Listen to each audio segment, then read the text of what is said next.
The Game Time Network is proudly sponsored by Matt Gaddis at State Farm. If you need help with car or renter's insurance, Matt Gaddis has you covered. And we are also powered by our friends at Wired to the Nines. For any low voltage needs, reach out to them via email at wiredtothenines@yahoo.com. And don't forget about our friends over at Bigsy Sports Grill. If you're looking for a great time and some great food, head over to Bigsy Sports Grill on Brookville Road in Indianapolis. Thank you to all our sponsors for supporting the Game Time Network.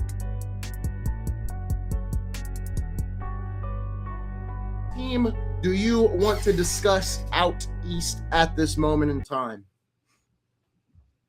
For me, I mean, I've been on the Detroit, back wagon, for the out east all season long. My issue with Detroit, man, and I talked about this last week. I really thought when they traded Jaden Ivey, they would have looked to get, real shooting in a real, difference making type player. I'm not talking about a starter, but a guy that can come in and give you valuable minutes. I still feel like they missed the boat on getting Duncan Robinson more help with regard to shooting. And I think that could be their Achilles heel come playoff time. They're a slashing team. They're a team that gets to the cup. That's the type of ball I like anyway. But in today's NBA, with the 5 out, you got 4 guys around the 3-point line, and you got 1 guy going to the basket, drive and kick. So I think, that's going to be my big challenge for Detroit. Are you able to make big shots when needed? Because getting to the cup, right, they're going to let you, get a little bit more physical in the playoffs, right? Do you have enough shooting? Duncan Robinson's a really, really, really, really good shooter.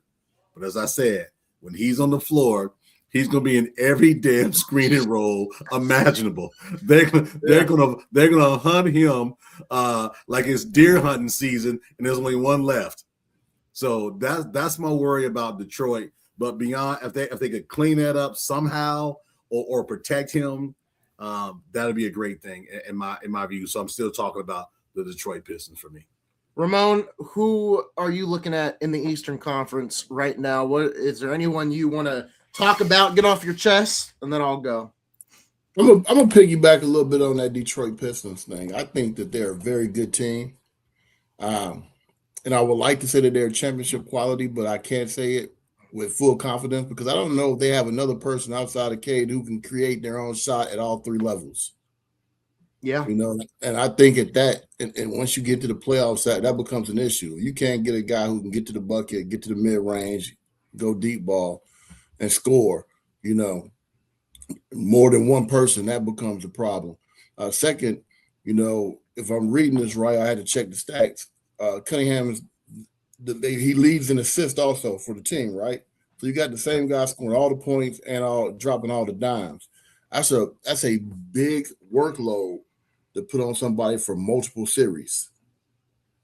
Where's that help at? And so that concerns me on a long run to a championship, to an NBA championship. Yeah. No, I think that's a great point. And I would agree with you. When we look at Detroit right now, Cade's their guy. And then you look at it, they got Duncan Robinson. Duran's getting better as a scorer all around. But that, I think, you look at a team like Boston, New York, and even Cleveland, they've got shooters around them. They've got other playmakers around them. And when you look at Detroit, it is a Cade one-man show at some points. But I still think Detroit, when they get to the playoffs, it does turn into a more defensive game, which, I got to say that with air quotes, but it does become a little more physical. There is a little more defense. And I think when you look at a lot of these teams at the top of the East, the best defensive team is the team that's number 1 in the East right now to me. I think Detroit has something that the other 4 teams don't, and that's better defense. I think Detroit plays better defense than the other 4 teams, and that could be the caveat come the playoffs, right? We saw what the Thunder did. The Thunder were able to do defensively last year. Shea's their main playmaker. I know they got J-Dub and Chet, but it still goes around Shea. So if Cade is able to facilitate in the playoffs and guys are hitting their shots and they play the defense that they've been playing in the regular season, it's why I still like Detroit slotted in at number 2 behind Boston. But I think Boston, offensively, I watched an episode of our earlier shows and we talked about Boston. They're live and die by the 3 mentality. That's probably Boston's biggest worry, right? Last year against New York, I remember I just watched the video yesterday. They shot 15 of 60, and then they lost to New York. I think it was game 2 or game 1.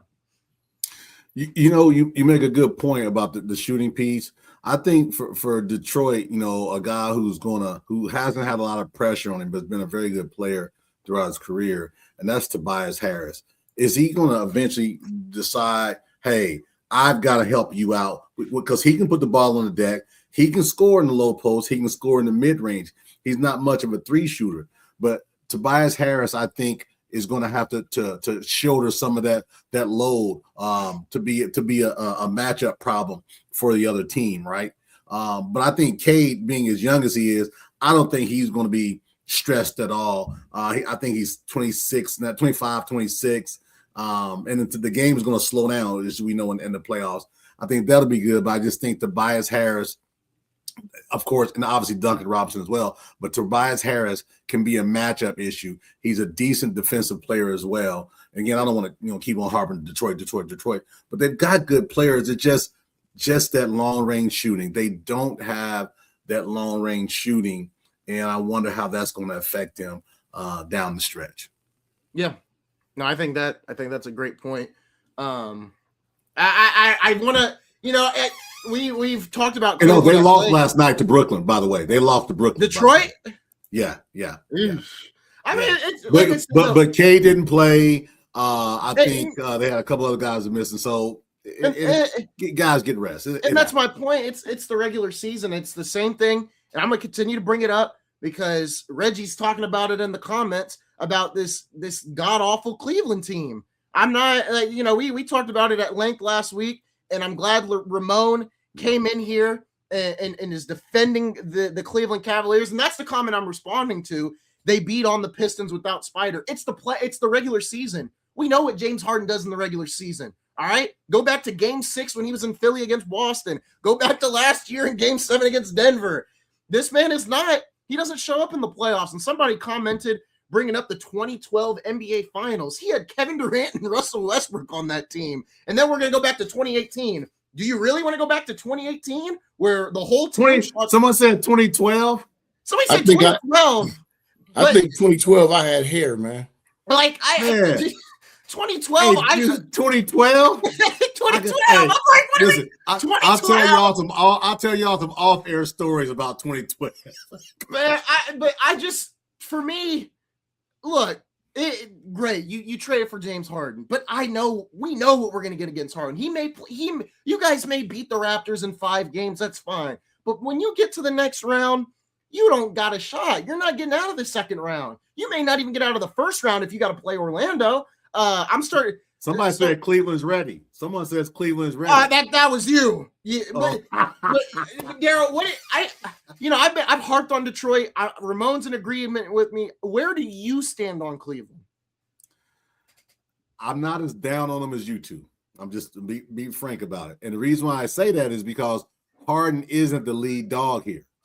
Harden is, you talking about the prototypical Robin. He may be Robin / Batgirl. I know I'm dating myself when I say that. He may be Robin / Batgirl. I mean, he may be the third because Jarrett and the other big man, they are really growing into players, right?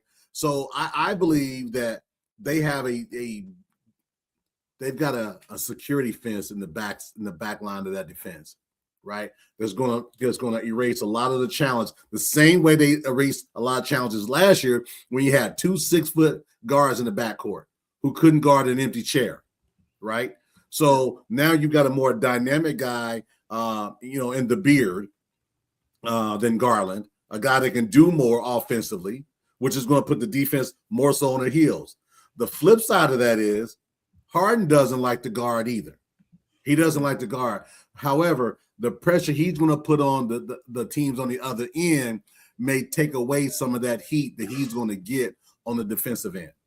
I'm not saying they're going to win the title. No, I'm still saying Detroit, and I think Boston's probably next. But I would say Cleveland, barring injuries and some things like that could happen, it wouldn't shock me if they're in the Eastern Conference Finals. It wouldn't shock me. But also, I'm not going to sit there and go to DraftKings and put any money on it either. You know, but to that point, I just think the Cleveland Cavaliers are a better team now than they were this time last year. Records be damned, because you got two guys now in that backcourt that are going to just push and put you in all type of tough spots. Remember, Garland was kind of back and forth all last playoffs, and he wasn't himself, right? Yeah. You know, I don't think he'll ever be back to what he was 3 years ago because of that toe injury. But I just think that Cleveland is they improved their team, but I don't know that they improved their team enough to come out of the East. I don't think so. Ramon, can you go a little more in depth about Cleveland? What are your thoughts there? Obviously, I know we're in agreement, but maybe you may say something that I haven't said these last 2 weeks or so. You're muted, by the way, just letting you know. Man, I mean, it's pretty much nothing to say, man. I don't trust a team that has James Harden on there to win a championship, man. It's just he's going to do something ridiculous, like either not play defense, get disinterested in the whole darn series, shoot 0 for everything. Like, yeah. And maybe a combination of all three. Like, if you got to if you put any trust in that dude, man, then you know what? You deserve to lose. Yeah.